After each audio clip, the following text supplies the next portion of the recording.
Hey guys, welcome back to Magic TV. It's Thursday. It is time for a Mattumentary, another episode. We're almost at Blackpool. Exciting stuff. Exciting stuff. Almost at Blackpool.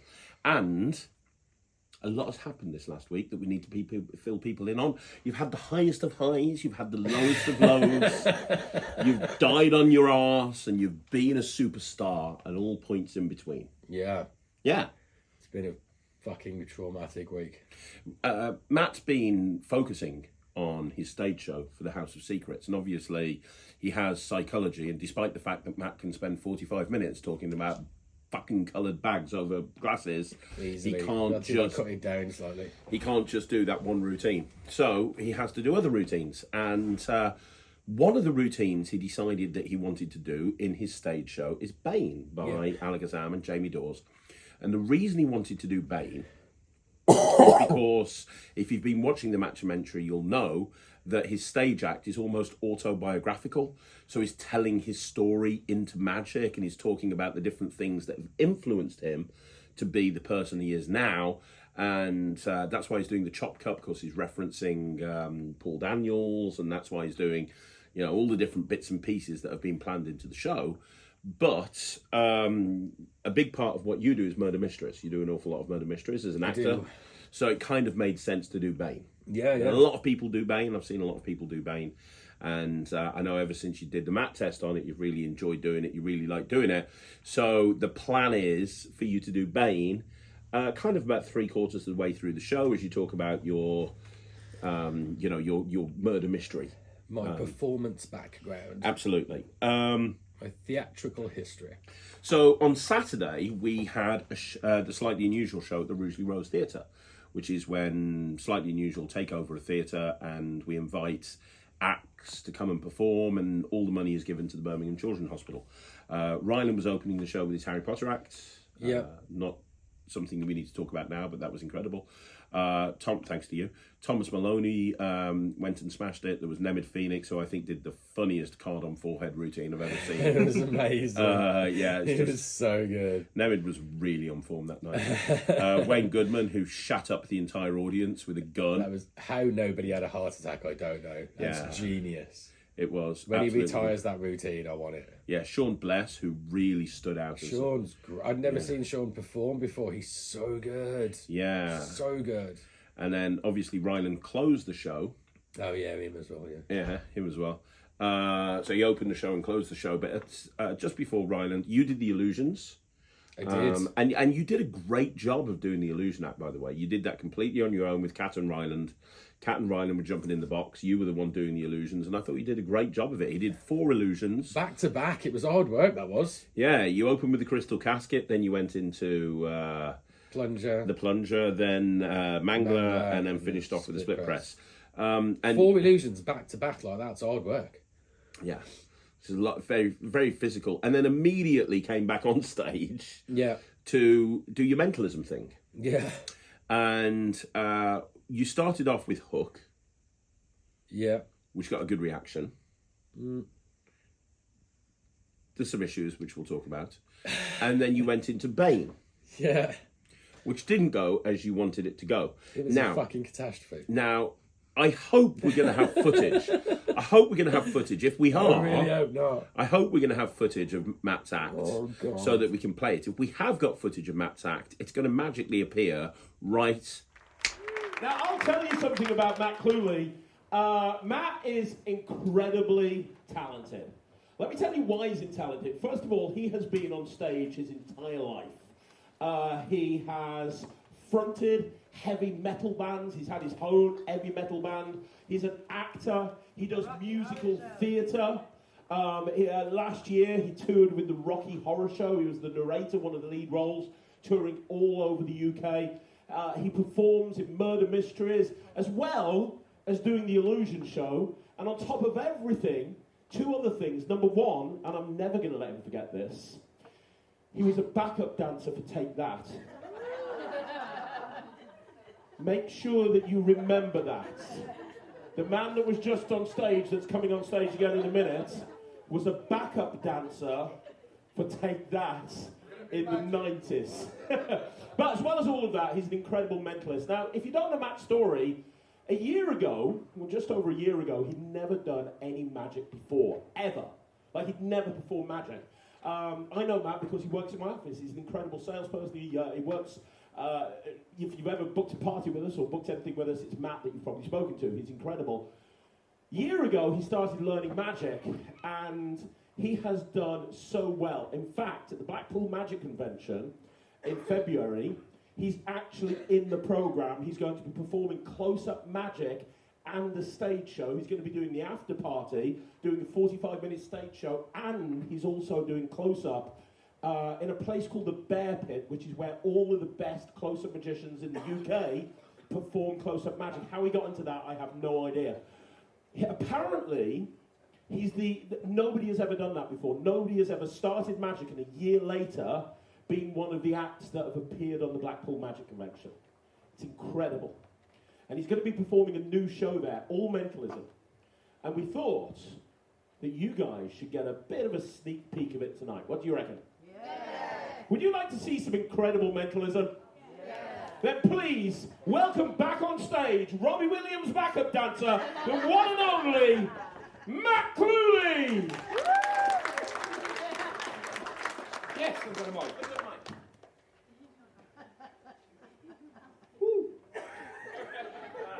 It was one time, a really long time ago. Don't, seriously, it was one time, ages ago, alright? Let's just forget he mentioned it. Okay, so, I haven't got a lot of time, so I'm going to go straight into it. From the second you guys have walked into the building today, I've been trying to influence you, been trying to suggest certain things to you.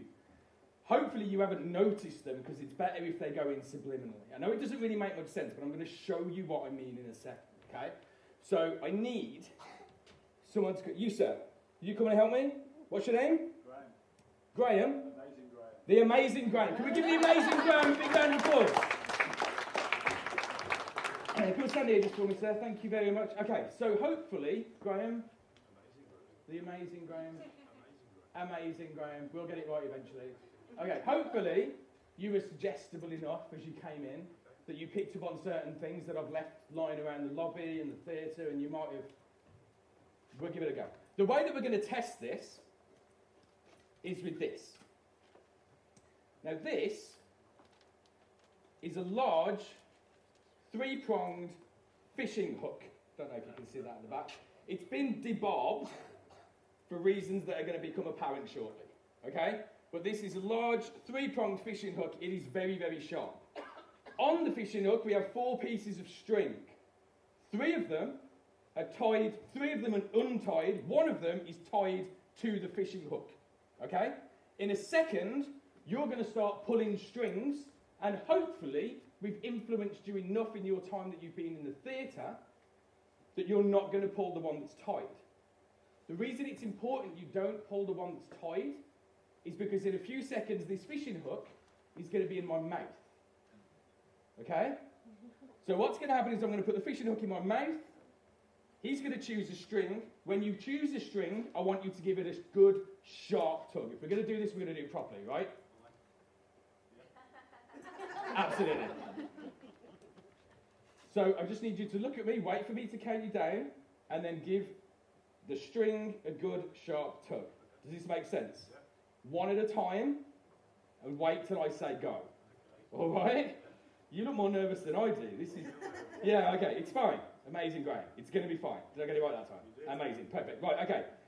I'm not going to be able to talk much when this is in my mouth, so are the instructions perfectly clear? Do you need me to go through them again? No, give it a sharp tug when you tell me. Give it a sharp tug when I tell you, exactly. Right.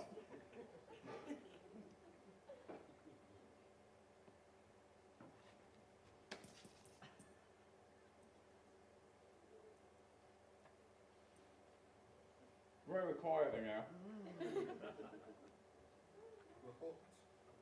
Oh.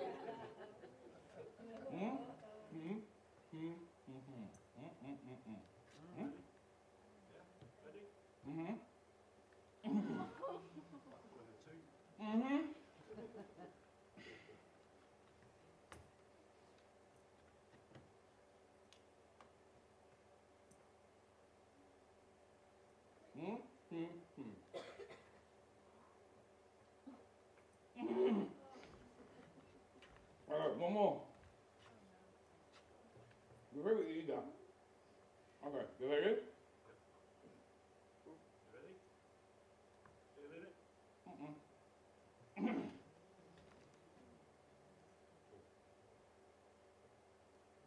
Can you confirm that is indeed tied to the hook?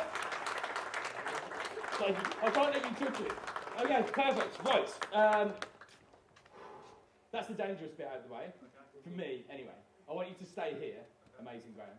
Do I have to call you Amazing Graham the whole time? Yes. Okay, that's fine. It's my fault, I shouldn't have picked you. Right, okay, so, Amazing Graham. What I need you to do is go down into the audience and pick 4 people for me. Adults. Pick 4 adults for me, bring them back up on stage and line them up just here. Alright? I just want you to pick people that look particularly shady. What over there then? Dave's alright, Dave's fine. 4 people that look particularly shady. Amazing. While this is happening, I'm going to explain what's going to happen next. As well as doing magic, like Craig just said, I do a bunch of other stuff. One thing that I do, and I love more than anything, is murder mysteries. And we do murder mysteries all over the country. It's amazing. We love doing them. But the thing is with the murder mysteries is that every single time we do one, we have to have a completely different script. We can't have the same murder and the same murderer twice in a row. Because if somebody comes to see us again, they're already going to know who's done it. Which means we have some very strange conversations of trying to figure out different ways of how to kill people. Have you got 4? I have. Amazing. Bring them up on stage if you guys are ready. I just want you to line up here. Give me a big round of applause. 1, 2, 3, 4. That's incredible. Okay, thank you. Okay, just here in line with the table. 1, 2, 3, 4. Perfect. You can come back up. Amazing, Graham. If you can stand the other side of the table for me. Perfect. So, when we're doing the murder mysteries, we have to come up with a different way of killing somebody every time because we can't have the same thing twice. So we get into some really, really weird conversations about strange and wacky ways of killing people, which is sort of interesting. And we got talking one night about if we were actually going to kill somebody, how would we do it? What would be the best way of actually killing somebody? And I think I've came up with the perfect solution. I think the perfect solution of how you would actually kill somebody is poisoning them. It's not messy. You could be miles away by the time it kicks in. And if you're going to poison somebody, it needs to be something they ingest. Food's no good. It would be a drink. And if you're going to poison a drink, you poison something that goes in the drink, not the drink itself. It means that you could even get a bartender to make the drink and then you just slip something in afterwards. So that's what we're going to do. Amazing Graham. In a very short period of time, you are going to kill one of these people. He's not fazed at all by that. Are you happy to do that? You look more than happy. There's no hesitation. He's like, yeah, which one? Let's do it. Okay, if you look on the table here, we have 4 cocktail shakers. Inside those cocktail shakers, there is a cherry. 1 in each one. These cherries are what I would use for murdering somebody. Pop that in the drink, very nondescript, job done. You can be miles away when it happens. But none of those cherries are poisoned, Amazing Graham. Because the poison one is in my pocket. That's a very good question, by the way. Thank you for asking it. This is the poison cherry. This is the golden cherry. And this is the one that's poisoned. So I'm going to give you this in a second. You guys are all going to face that way, off stage. Face that way, perfect. I'm going to give you that. I'm going to stand in front. Don't eat the poison cherry. Because Amazing Graham will then be dead, Graham. And I'm not sure we've got the public liability insurance for it. Okay, so in a second I'm going to stand here. You're going to stand in front of the table facing the back of the stage. You're going to take one of the cherries out of one of the cocktail shakers and replace it with the golden cherry. When you've done that, you're going to put the lids back on the cocktail shakers. Okay? If you want to have a quick look at these guys first to see which one you want to kill.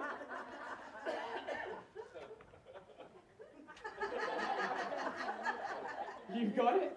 Are you sure? Okay, cool. Which one of them looks particularly dodgy to you? That number 3 looks particularly dodgy. Okay, all right, cool. So in a second, you're going to take the red cherry out, put the golden cherry in, replace all the caps. Okay? Are you ready? Yeah. Go. I'm going to do a little dance while he's doing that. You're welcome. Huh? Don't say let's take that. If Sarah's got the biggest laugh of the night, I'm going to be fuming. Have you done it? All the lids are back on. Do you want to pass me the other cherry back? Perfect. Do you want to stand back to the side of the table again for me? Okay, guys, all the potential murder victims, you can all back face the front. Perfect. Couple of you look really worried. Jay looks terrified. Okay. Number 1. Number 2. Number 3. You're very welcome. I may have just handed you your death. And she's like, thanks. Number 4. Okay. You good? Yeah. You're not bothered about this at all, are you? Right, can I just give you that? Right, okay, so the only person that knows which one you've killed is you, okay? Now, we don't know, and it's our job to try and figure this out, okay? So you 4 at the front, what I need you to do in a second is have a look inside your cocktail shakers. Don't show anybody else, don't show me, don't show the audience, but have a look inside, just really quick, and then put the cap back on, okay? That's going to tell you which one of you is dead. Do that right now. You done it? Yeah. Put the caps back on. So now you know which one of you has died. And it's our job to figure out which one of you it is. Okay? Try not to give anything away just yet. Okay. So the way that we're gonna figure out which one of you has died is by watching you die. You all game? Yeah? Don't even know what's about to happen. They're like, yeah, let's do it. Okay, so, number 1. Would you kindly take a step forward for me? And clutching on to your cocktail shaker, make sure the lid doesn't come off. What I need you to do in your most theatrical manner, bearing in mind you've been poisoned, so all that job, I want you to die on stage now in front of all of these people. 3, 2, 1, go. That's amazing. Give me a big round of applause. Thank you very much. Back up to your feet. Number 2, no pressure, but that was pretty good. Number 2, take a step forward. I want you to die on stage in front of all of these people, something I've been trying not to do for 20 years. You ready? 3, 2, 1.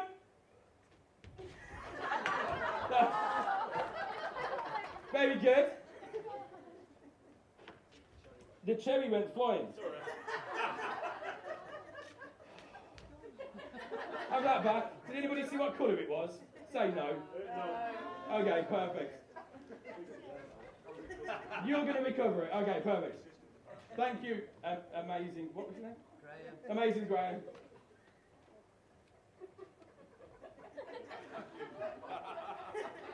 Thank you so much, sir. Okay, number 3, take a step forward. Please keep the lid on your cocktail shaker. Okay, on the 3, die on stage in front of all of these people. 1, 2, 3.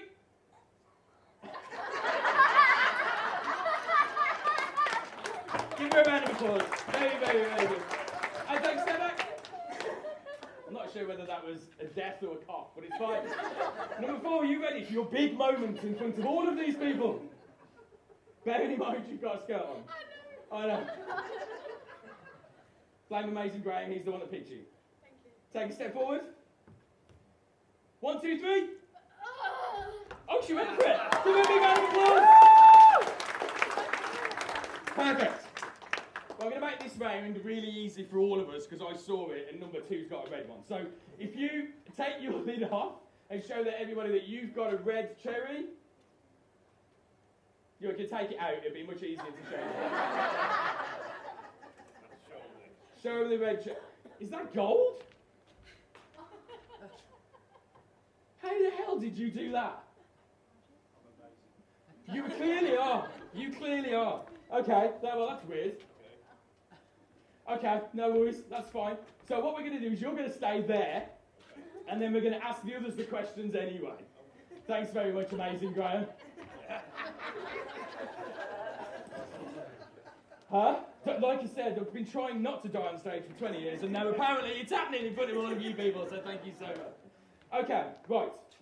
The thing is with murder mysteries is that, and if you were going to actually kill somebody, the way that you would actually do it, I kind of lied to you a little bit. If I was going to actually kill somebody, I wouldn't poison them. What I would do is use the powers of influence in order to be able to get somebody else to do it for me. This is the really clever bit. So if I was going to really kill somebody, I wouldn't poison them, I wouldn't shoot them, I wouldn't do anything else other than get somebody else to do it for me. That way I can be a million miles away from the scene by the time it happens. And the thing is, when murderers, when they do this in real life, they always leave themselves a little bit of evidence for somebody to find them. And the reason that they do this is because they can't bear the thought that somebody wouldn't know it was them. They have to prove that they were more intelligent. They have to prove that they were better than everybody in order to be able to commit this crime. Now, if I was going to do it, I genuinely don't think that I would leave anything behind.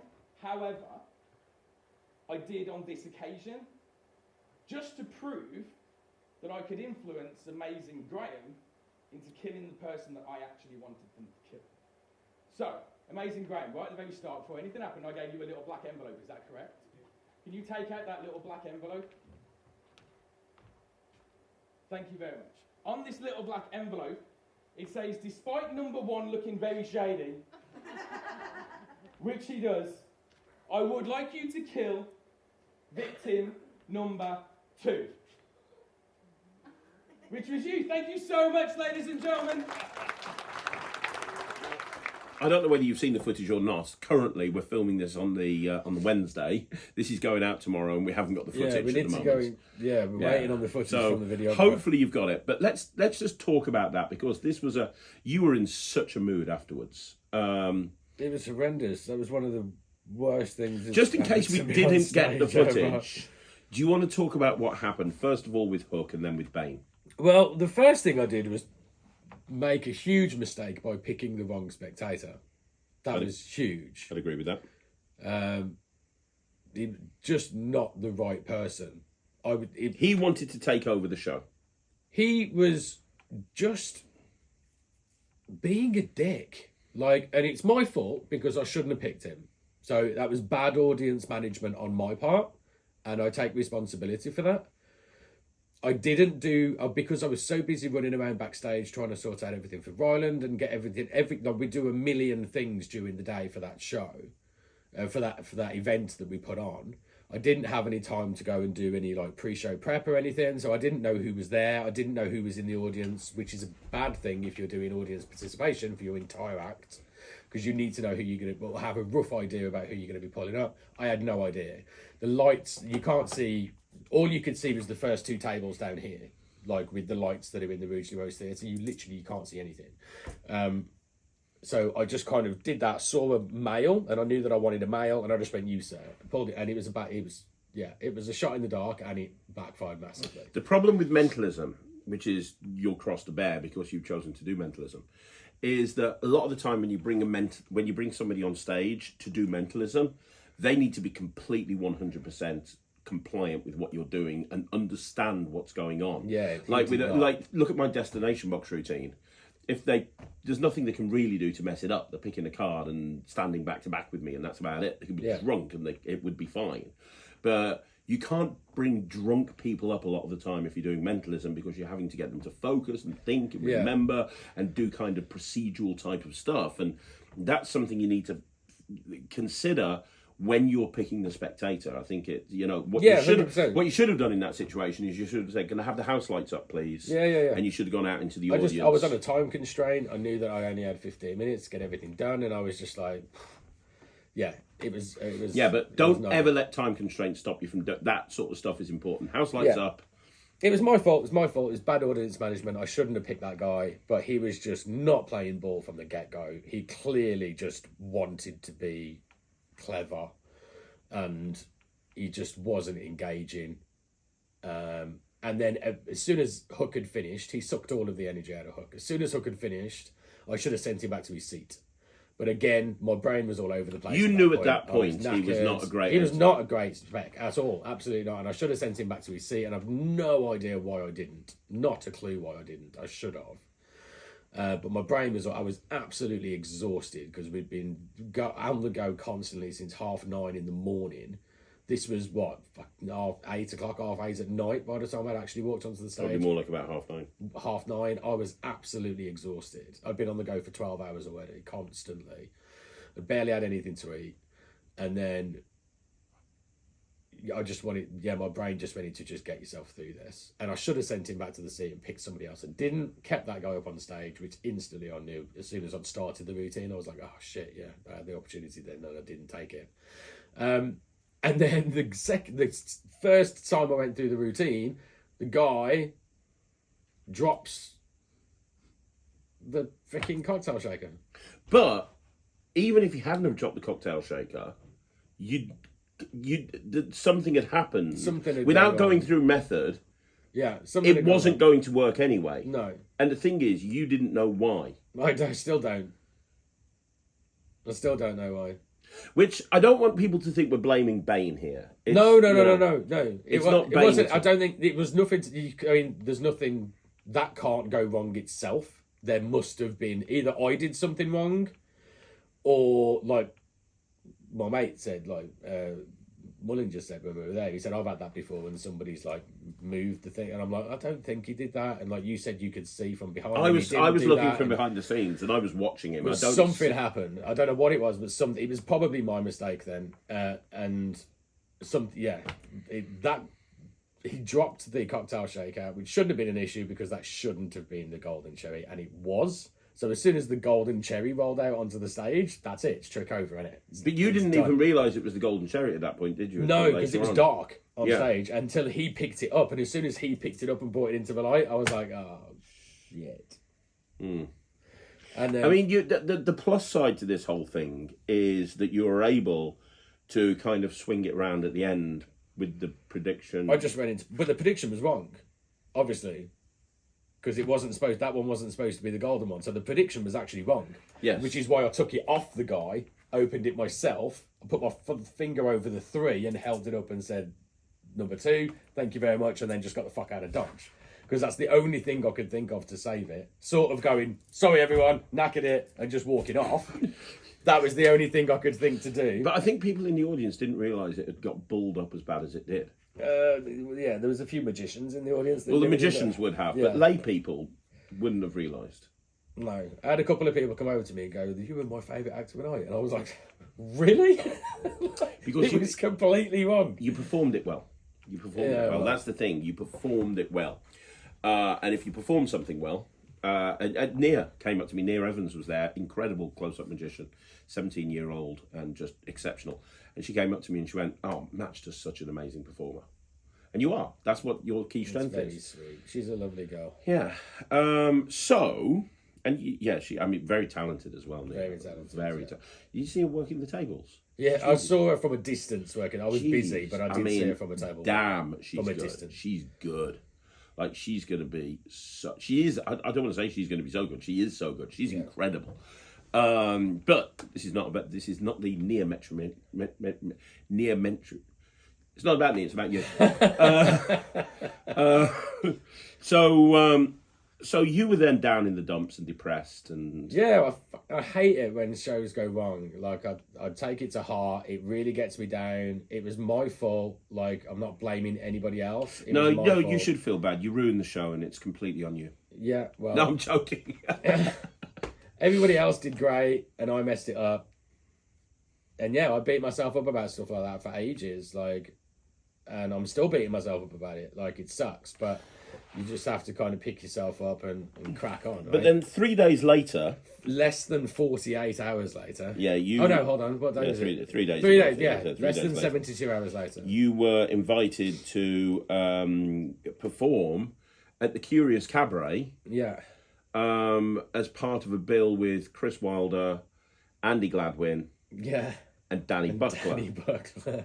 I mean, wow. It was For a nuts. start, Yeah. wow. When Chris messaged me about it, I was just like, are you sure? And he's like, yeah. I was like, Andy Gladwin and Danny Buckler. He's like, yeah. Fuck. Okay. So we went there, and you had people like D. Christopher and Christopher just strolled in and went, "You all right, Matt?" And I was like, "Hey, mate, you okay?" and Drew Perry was Drew there in the Perry audience. was hanging out. Yeah. And unbelievable artist. Unbelievable. when talent. you realise that Ryland gave you some advice in the van, which I actually thought was really good advice, if you remember, because you were like very, very mopey in the van. And we knew that you had this coming up in a couple of days. I was pissed off. And Ryland said, if I've got a trick in my act and it goes wrong and I don't know why, it gets taken out of my act immediately. And he's done that a couple of times. Yeah, I know he has, yeah. If he knows why it's gone wrong and it's his fault, then fair enough. Now, you have to...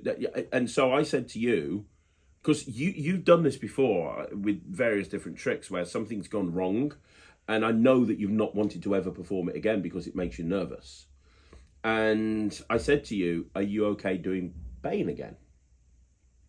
Yeah, I mean, I wanted to. And you but said, yeah. I was really nervous about it. You were nervous about it. But But I again, wasn't I don't want sure. people to think that this Bane is about It's not. product. I must have done something wrong. I just can't figure out what it was. And the problem is, this show at the Curious Cabaret with Andy Gladwin and Danny Buckler is even bigger than the Rugeley Road show. I mean, you've got one chance to make a first impression there.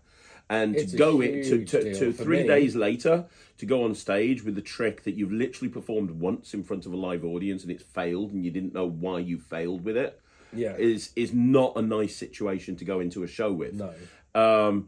If you've got time to analyse it and go, right, okay, and put rehearsal into it and go, okay, let's figure out what went wrong there and let's make sure I don't do it again. I need to go back to basics. I need to rehearse this whole thing again. Then that would be fine. But you didn't have time to do that. No. But you loved the presentation. So I suggested to you that you change the prop. And you were like, what? And I was like, I've got an idea. And I was aware that John Morton was bringing out a new trick for Blackpool, which I thought, because you said to me that the only thing you didn't like about Bane, when it came to the way that you wanted to present it, It was presentationally, it was down to me. So it was the way that I wanted to present it. It's got nothing to do with Jamie's presentation and nothing to do with the trick, the method. So the way that I like to present it is because I am a murder mystery actor. I like to go into the fact that, this is what we do. And if I was actually going to murder somebody, this is what, blah, blah, blah, blah, blah. But then the way that it plays out is that there's 4 people up on stage and you're trying to figure out which one has died. Whereas with a murder mystery, and you don't know who the figure murderer is. You've picked the murderer. You've picked the murderer, so it's backwards. That was the only thing that it's difficult to get that to run right the way that I've done it, and it's nothing to do with Jamie. It's nothing to do with the trick. It's the way that I did it. It's kind of a murder mystery, but backwards, because you know who the murderer is, and you're trying to figure out who's been murdered, which is difficult to play. But again, my fault. That's the way that I've done it. Nothing to do with Jamie. And I said to you, I've got a trick that I think you'd feel a little bit more comfortable with. I'm not saying don't do Bane again. I'm just saying you haven't got time to. I didn't have time to analyse it. I didn't have time to rip it So apart. I've got something that I think that lends itself for that presentation more, where you can actually figure out who the murderer is. Yeah. And it's a new trick by John Morton, which is I don't even know what it's called. Short Straw, I think. In fact, can you get me that packaging there, because that's got mine in it. I have 2. So this is what it is, and this is a bit of a sneak peek for everybody at. Has that got the name on it? Huh? Has that got the name on it? What do you mean the name on it? The name of the trick? No. It's called Short Straw, I think. I don't think it is. Okay, well, whatever. I don't even know. It's coming out of Blackpool. It's by John Morton. really It'll be don't on his think it stand. is. But what it is, in essence, is you get a cardboard tube and you get 5 straws. 1, 2, 3, 4, 5. And those straws can be examined, and one of them is red. Can you see that, Mike? Yeah? Yeah. Oh, okay. And then what you do is you put them in there, like so. Oh, you missed. I did. That's it. And now, so you can have this set up in your pocket. And it sits really nicely in a suit jacket pocket. Yeah. And then what you can do is you can open it up and you can show them and you can say that I've got 5 straws one of which is red. That will be the short straw. And then you can say, here's the idea. I'm going to get each one of you to pick one. And it's a little bit like the Coruscant type thing in that you're going to immediately know which one they've taken. So if I look away, person one takes one, and I can immediately tell that that was the red one. Right, immediately I can tell that that was the red one. And the other ones are different. So you know who's taken the red straw immediately. And I showed this to you, and I was like, this might be the prop that allows you to do what you want to do, because John, he uses an imposter type routine with it. You know that new show that everyone's raving about at the moment? What's it called? Imposter or... Like, there's a new show. I don't know if you know. I think it's called Imposter or something like that. He uses that sort of presentation for it. But I kind of looked at it and I was like, this would be perfect to lend itself to a kind of a murder type situation. Yeah. Where so I gave you this, and you came up with a presentation for it. Literally in the car on the way there to Nottingham. So I had like an hour and 20 minutes. Yeah, and while driving. Yeah. In the rain. Yes, you did. And this is what happened. You literally... Are we playing the video? Yeah, we're going to play the video. Okay. So this is what happened. So you got this in the... I got it in the morning. You got it in the morning. I was working for the entire day. We had to leave here an hour early. So we left at 4 o'clock so we could get over there. And then in the hour and 20 minutes it took us to get to the Curious Cabaret, I came up with this script. Which you're about to see now. Would you give it a warm welcome for the mind-reading powers of Matt Cluley? Yes!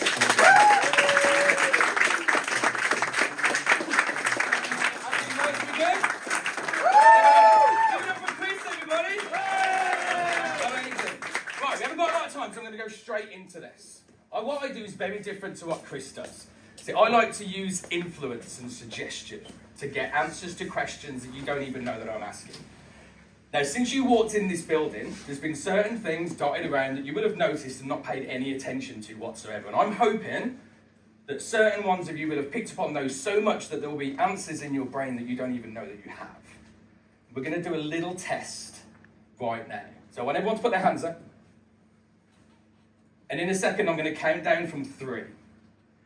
When I do, I want you to select a number in your head. 1, 2, 3, 4, 5. When I get to 0...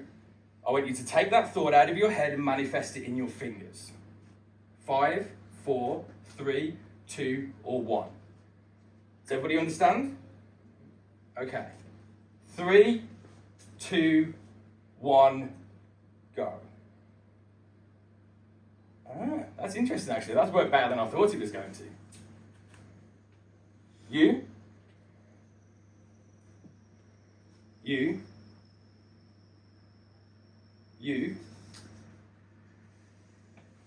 Definitely not you. You. And you. The 5 people I've just selected, can you come up to the front with me, please? Give them a big round of applause. Amazing. Can you just jump up on stage and line yourselves up? Perfect. Amazing. Okay, can you and you please switch places? Good. Okay, I think we're ready to go. Okay, so, like I said, we do suggestion and influence. So I think, based on the answers that you've already given and watching you in the audience before, you guys are going to be perfect for this. Now, as well as being, well, whatever this is, I also do professional musical theatre. I'm an actor, and I've been a musician for about 20 years or so now, which has been fantastic until lockdown hit. If you're a professional performer and you're not allowed to leave the house, things can get really difficult. Until one day, I got a phone call from the police, which for most people would be a really bad thing. For me, it actually turned out to be quite all right. They took me to a place called the Yarnfield Centre in Stone. They know kind of a little bit about what I do. I read body language, I read facial cues, tics, expressions and tells, and it gives me the ability to get answers from people and read people's body language, also how they speak. Your body language is telling me a lot about what you're thinking about this right now, sir. Unfold your arms. Okay.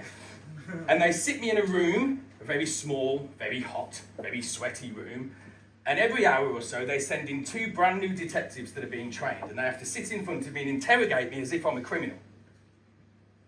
And I go back to their examiner at the end of it and I tell them what they did right, what they did wrong, how they can better read people's language and body language. And it really helps them out. It gets these new detectives out onto the street. It's a fantastic thing to do. But it's also really interesting to watch. So I thought we'd turn one of these guys into a criminal. What do you think? Yeah. 5 very nondescript people at the moment. Something's about to go very, very wrong for one of them. The way that we're going to do that is they're all going to select one of these plastic tubes. Now on the bottom of one of these plastic tubes there is a red dot. It's right at the very bottom, so you're going to have a good look, okay? One of them is going to get a red dot, the other 4 are black. The person that gets the red dot is then going to be our criminal. They're not going to let anybody know who's got the red dot, and we've got to figure out which one it is based on their body language and how they speak. Now, it's their job to stop us from figuring out which one it is, and if we get it wrong, there may be a prize in them at the end of it, okay? Now, just the point that we're going to give them this little tiny black stick with a red dot right on the very end of it, that's going to change something in their brains. I'm guessing, I'm hoping, that none of these 5 people up on stage with me are actually murderers. I mean, I don't know. But you'd like to think not. But just the fact that we're going to tell them for these few minutes that they are is going to change something in their brains. They're going to start thinking differently. We've all of a sudden segregated them from the other 4. It's going to change their language. It's going to change their body language. And over time, they're going to be able to give these things away, and we're going to be able to figure out who it is. Does that make sense? So one at a time, I want you to take one of the plastic tubes. So I'm going to stand in front of you so the other people can't see. Have a quick look at the bottom of it. Right on the very bottom, there'll be a red dot on the bottom of one of them. When you've had a look, I want you to put it somewhere that nobody else is going to see it. Do you understand? I'm going to start with you, number 1. Okay? Take one of the black tubes, just one at a time. Have a look at the bottom. When you put it away, let me know and I'll move out in front of you. Away? Yep. Okay, number 2. You got one? Have you looked? Yep. Have you put it away? Yep. Perfect. Number 3. You got one? Yes. Had a look at it? Yes. Put it somewhere where no one can see it? Number 4. You got it? Yep. Have a look, put it away. And number 5. Hiding in the corner. Don't take that as a thing, I'll put it there. Have you got it? Yes. You sure? Yes. Put it away somewhere where no one can see it. Okay, amazing. Now it's our job to figure out. You do me a favour and just hold on to that for me. Perfect. What we need you to do is give something away. So we're going to put you in a situation where you might not feel particularly comfortable already, and already this thought is going into your brain. I'm a criminal. I could be a murderer. You haven't done anything, but it's there already. We've planted the seed, and the different things that are around the room have planted that seed as well. Things are going to start to tell whether you want them to or not. So the first thing we're going to check is body language. Number 1, can you take a little bit of a step forward for me, please? Perfect. Number 1, if you were innocent, you're not going to give anything away during this. But what I want you to do right now is die on stage in front of all of these people. Didn't need a second chance there. Boom, boom, straight in there. Amazing. Up you pop. Number 2, take a step forward for me. Same thing. Die on stage in front of all of these people. Oh my gosh, don't hurt yourself. Please nobody take out a TV. I didn't think that was going to have to be something I stated, but apparently it is. Please don't take out any of the stage furniture, sir, but if you would like to take a step forward for me, don't break any bones, don't fall off the front, but if you would like to die as dramatically as you can on stage for me, that would be wonderful. Oh my gosh, give him a massive round of applause, that was incredible! It's funny that I'm asking these people to die on stage because it's something I've been trying not to do for 20 years. Number 4, so take a step forward for me. Same thing again, off you go. Wow. Really good. I'm not exactly sure what it was that killed him, but I know that I don't want any of it. Number 5. When you're ready. Oh gosh, okay. Give them all a massive round of applause, ladies and gentlemen. That's very good, that's very good. Okay, so this tells us a lot from body language, from the way that you actually took the instruction, from the way that you came forward and did it, okay? All of you were quite forthcoming in doing it, but I'm pretty sure that number 2, you're not it, and number 4, you're not the murderer either. So can you both take out your sticks and show me that you've got black ends on them? Is that black? Is that black? Perfect. Give them a massive round of applause. You may take your seats. Thank you so much. Thank you for helping. Off you go. Okay. So one of these 3 is a murderer. I know they all look a bit dodgy, but one of them has killed someone. How are we going to find out who did it?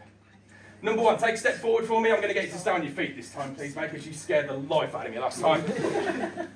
I want you to say in your clearest voice so that everybody in this room can hear, I am not a criminal. I am not a criminal. Ooh, okay, take a step back. Number 3. Same thing. I am not a criminal. Okay, right, okay, and back.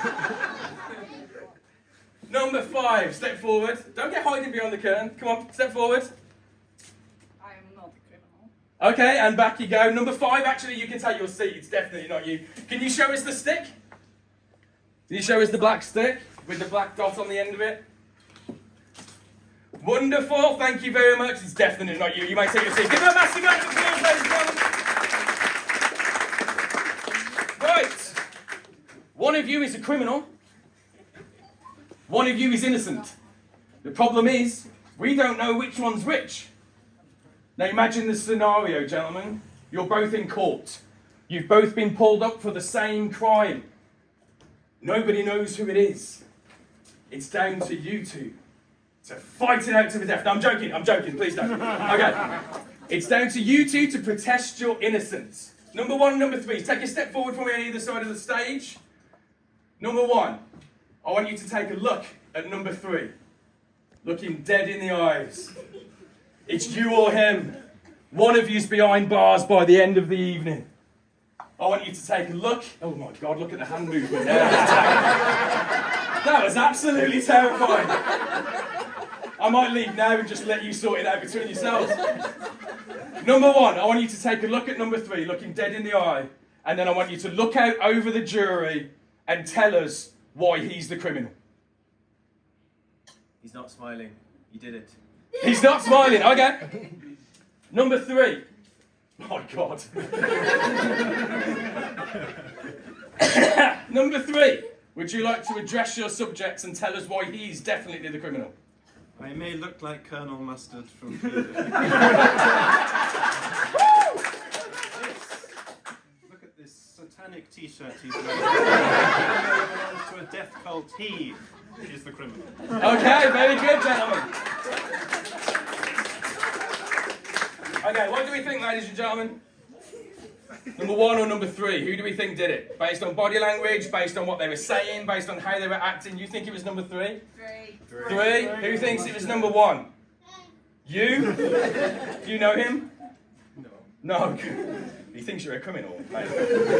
Don't even know the guy. He has got a cool hat though, so we'll let him up. Okay, who thinks it was number 3? Hey. I mean, that's pretty resounding. Give me the black one, dude. Is that right? Yeah. It is right. Up you go, take your seat, which means the red dot. Thank you so much. Give it up for all contestants. That's amazing. Now, I was talking to you earlier about influence, about suggestion, about how we can make things happen without people realising they're doing it. Lady at the back. Yeah. I gave you an envelope right at the start before any of this even happened, right? Mm-hmm. You just open that up and read it out loud what it says. The criminal is number 3. The criminal is number 3. Thank you so much, ladies and gentlemen. Enjoy the rest of your night. That was an incredible performance. It was better than Saturday. No, man. I have to big it up to you. That was an incredible performance, and I was right. That suited you better, I think. And I think that the thing that you have to learn here, and you know, Mattumentary is all about like you progressing as a magician and people learning from your journey. And I know you keep looking at your watch, and I get why. Who's Stacey Stardust? I don't know Las why. Vegas magician. Don't know why. She started following me on Instagram. Oh, cool, brilliant. Thank you, Stacey. Stardust sounds like a porn name, to be honest, but there you go. What was I saying? Yeah. So the thing that I think you need to learn or the thing that you have learned is when something goes wrong, you can't let it hold you back. You're all mopey and shit. I wasn't mopey. I was you were. annoyed and I was upset, and things like that get to me because I like to do the best that I can do, and I felt like on the show on Saturday, I didn't do anywhere near as good as I can do, and I hate that. There was a split second where I was standing on that stage and I felt helpless, and I fucking hate that. Gets to me more than anything else on the planet. I hate that feeling that of shit. I don't know what to do. I fucking hate that, and it was the fact that happened to me on a stage in front of a room full of people. That really got to me because I'm not used to that. The things happen and you can kind of make it work, or you've gotten out, or your brain just kicks in and takes over. And my brain did kick in and take over eventually, but it took a few seconds for my brain to kick in and take over, which never normally happens. And that feeling of helpless, I fucking hated that. And I've been beating myself up over that ever since. Yeah, but the thing is, when you talk about your career and this is where it ends and this is where it starts, it's never this perfect line. There's ups and downs, there's highs and lows, there's peaks, there's tops, there's edge, there's valley. And that's what we had here. You know, you were riding high. Matt Cluley, the star of the Mattumentary. Oh my God, look, I'm amazing. Look at this. And then all this. I've never said, oh my God, look, I'm amazing. No, but You're quoting yourself. No, I'm quoting you. When have I ever said you're fucking amazing? No, you're quoting yourself because that's what you say about you. Well, I am amazing. See? But like, no, a lot of people say that you're amazing. You're an inspiration. Yeah, but to many. I never say that. You're like the. How can I describe you? Who's somebody really inspirational? Jesus. You're like Jesus. You're like Jesus to magicians. I've lost my train of thought. You're like Jesus. That's going to be a meme, isn't it? Yeah, you're like Jesus to magicians. And look, you were down here, you know, and then all of a sudden now you're up here. You had. Let me tell you. Let me give this guy a big up. So he did this show, and he was meant to. It's Wednesday right now. He did the show last night. It is. He did this show last night on Tuesday night. Absolutely killed it. You just saw the footage. Did great. And he wasn't meant to be. Curious Cabaret is running tonight as well. Mm-hmm. You weren't meant to be there tonight. And then sitting backstage afterwards, Danny Buckler and Andy Gladwin were like, we really want you here. Like, we thought you were great. Like, we like this dynamic of Chris and then you and then Andy and then Danny. Like, yes, we want you here. So you went to Chris and said... Danny said to me, you should go and speak to Chris and see if you can perform tomorrow night as well. And I was like, okay, yeah, well, I could ask him. And Danny went, no. And I was like, oh, okay, yes, sir. Sorry, Danny, sir. Yes, sir, Danny, sir. And then I just went and asked Chris, and he was like, okay. Yeah, so now you're... So on Danny Buckler's request, I've got to go back there tonight. Yeah, which is great. I mean, how many people get a chance to say that? I mean, you're flying high, Matt. You really are. I've never done the Curious Cabaret. You're flying high. I mean, seriously, you're doing a great job. And standing backstage, and then I'm literally sitting there with Drew Perry. D. Christopher's sitting the other side of me, and then there's you, Andy Gladwin, and Danny Buckler. We're all in this little room at the back behind the stage, and I'm just sitting. I look at Drew, and Drew was like, "You're right." I was like, "How the fuck did I get here?" What everyone else watching. He was like, "What do you mean?" As well. I was like, "Look around the room, man.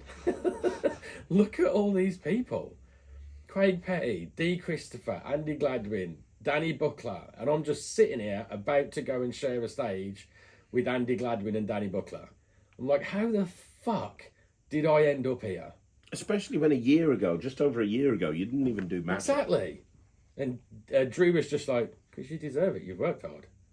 And I was like, mate, like, this is just insane. This is genuinely, this is an inspiration. You know, hopefully anybody that watches the Mattumentary will understand that, like, yeah, you've got a lot of experience on stage. You've got a lot of experience performing. You've got musical theatre. You've got, you've worked in bands for years. You're a backup dancer for Take That. You know, you've got all of this stuff that you've got going. Such a bellend.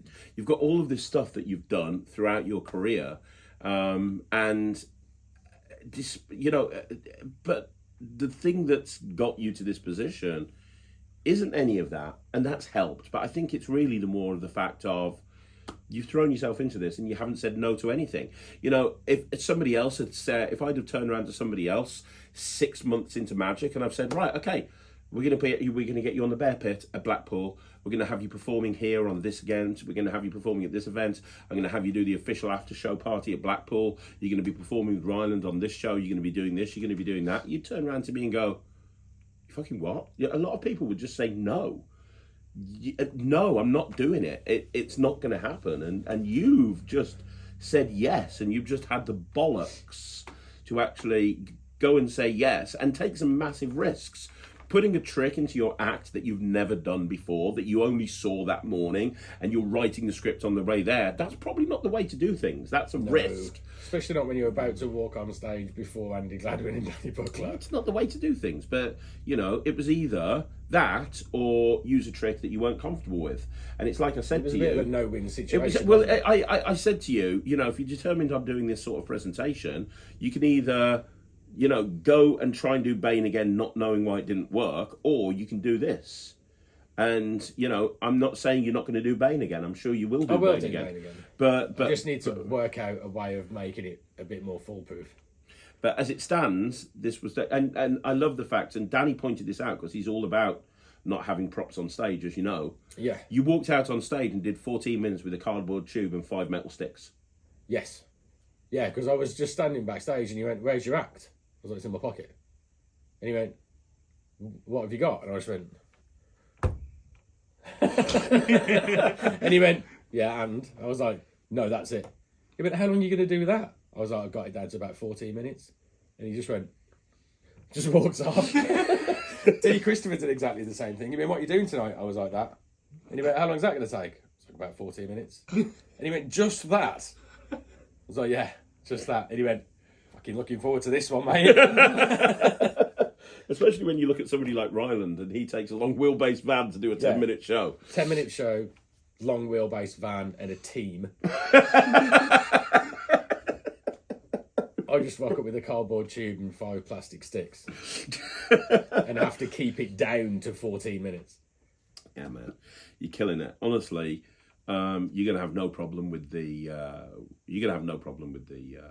With the after show. People are going to love you. You can die on your arse in the bear pit. I know that for a fact. But you're going to have no problem with the after show. Well, at least the after show is after the bear pit. So yeah, exactly. You know, so you can build yourself back up again for that one. And it's not like after the bear pit, I'm going to have to go, I don't know, like straight up to a stand and demo tricks to magicians for the rest of the weekend. So no. It'll be fine. And you're going to be well prepared for the bear pit because it's not like you've got anything else on beforehand. No, of course not.